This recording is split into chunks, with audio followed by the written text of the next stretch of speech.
Sudah 2 tahun berlalu semenjak aku menjadi sahabat pena dengan Yutia. Panting, di mana dia? Aku kembali, kau ada di halaman belakang rupanya. Oh Evan, kau membuatku kaget. Excited, yang kelima sudah diantarkan ke panti asuhan dengan selamat. Di saat itu, 3 scenes yang tersisa sudah diselamatkan semua. Sini makanlah, ya terima kasih. Excited, mencari kedua scene off-grid memang agak sulit, mungkin pengetahuan game. Ku dan Evan yang mau bekerja keras akhirnya semuanya terselesaikan. Kau sudah melakukan tugas yang sulit berkeliling kemana? Mana sekarang kau bisa istirahat untuk sejenak? Apa misi panti asuhannya selesai? Panting, iya sudah, syukurlah. Excited. Tapi Tuan Muda, apa kau tak merasa senang? Senang kok, tapi kau tak terlihat senang sama sekali. Excited, ini aku lagi tersenyum. Ya, baiklah. Panting, ternyata lebih baik dari yang kukira semuanya berjalan dengan mulus. Bos dengan psychedelia. Masa lalu, peluang untuk menyelamatkan mereka semua secara sempurna masih belum jelas.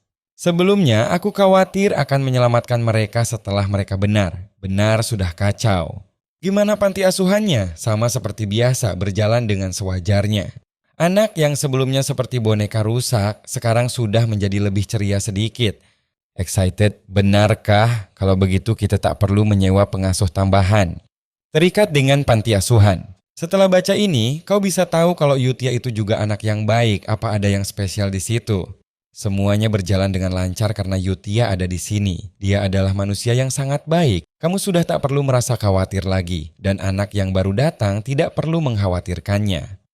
Excited. Syukurlah, lega rasanya melihat semua anak tumbuh dengan baik. Semua 5 scenes tumbuh dengan normal. Sepertinya lingkungan itu memang penting. Jadi, kapan kau mau menemui mereka? Kau selalu bilang kalau ada waktu sendiri untuk itu. Soal itu... sebenarnya aku tak ada niatan untuk menemui mereka secara langsung. Memang akan bagus jika lebih dekat dengan mereka, tapi mungkin karena proses menjadi scene itu sangat kejam dan mengerikan. Kepribadian mereka, seperti yang terlihat pada flashback game, sudah menjadi seperti itu dari kecil. Saat ini, aku sudah menyelamatkan mereka sebelum terbangkitkan, jadi seharusnya akan jadi lebih baik. Meski begitu aku masih merasa takut. Mungkin 5 tahun lagi, begitu. Oke, mulai sekarang. Di dunia fantasi yang sangat mengerikan ini, yang kubutuhkan adalah beberapa skill self-defense. Blue Moon, Blue Moon, Blue Moon. Excited ya, Blue Moon. Angry, tapi sebelum lama ini mereka bahkan sampai berani membunuh bangsawan. Itulah kenapa ku pilih kau, mungkin tahu soal itu Tuan Muda. Fun. Mulai hari ini, kau akan tidur di samping kamarku. Sebuah rumah tampak tenang di bawah langit malam yang gelap. Oke, bagaimana kalau sekarang kita dengar laporan kegiatan mingguan Blue Moon?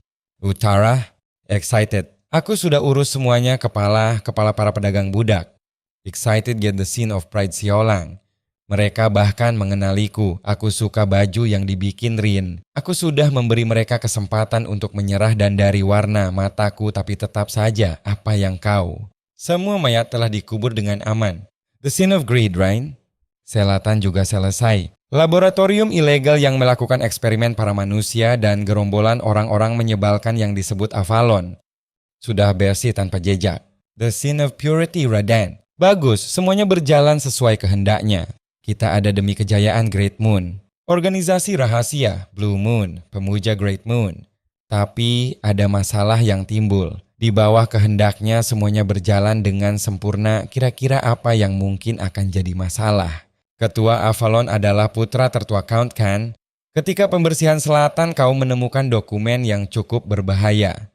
Sepertinya putra tertua Count sedang merencanakan sesuatu padanya. Angry APA? Kelima scenes berkumpul, Yutia, Deus dan Radan di atas, sementara seorang dan Rine menatap serius di bawah dalam ruangan yang diselimuti cahaya merah. Setelah Count mati dengan tenang, singkirkan dia dengan racun. Angry, ini benar-benar... 2 tahun kemudian, di ayahku, Count Palatio meninggal. Wajah Count Palatio terlihat damai dengan narasi menyebutkan bahwa penyebab kematian resminya adalah serangan jantung. Tapi sebenarnya ada penyalahgunaan obat-obatan terlarang sampai menimbulkan kematian. Apa? Blue Moon lagi? Iya, mereka menyerang saat malam hari. Jadi ada penyerangan lagi? Sepertinya mereka mulai menganggap gangguan dari Blue Moon dengan serius. Dan begitulah pemakaman Count. Tanpa ada yang berduka untuknya, berakhir dengan keheningan total. Alon dan Evan berjalan menjauh meninggalkan suasana duka. Tuan muda, sekarang apa yang mau kau lakukan? Tahun depan putra pertama akan mewarisi gelar. Kau juga berkemas sana. Kita akan pergi. Apa? Pergi dari rumah?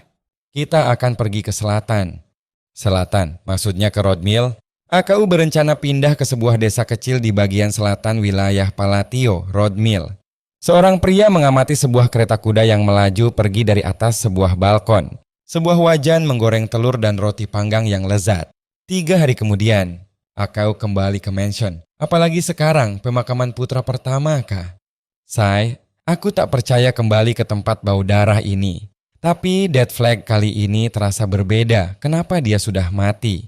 Penyebab kematiannya adalah jantung yang tertusuk pedang. Siapa? Siapa yang membunuhnya? Alon Palatio mendekati seorang penjaga untuk bertanya, namun penjaga itu berteriak ketakutan dan terjatuh. Saya minta maaf, saya tidak bermaksud menatap mata Anda. Kenapa dengan mereka? Tuan muda. Oh Evan, apa kau sudah tahu situasinya? Iya, soal itu. Mereka bilang, Whispering ya Tuan muda adalah orang yang menyingkirkan Avalon semalam. Alon Palatio menatap dengan ekspresi bingung, gumamnya,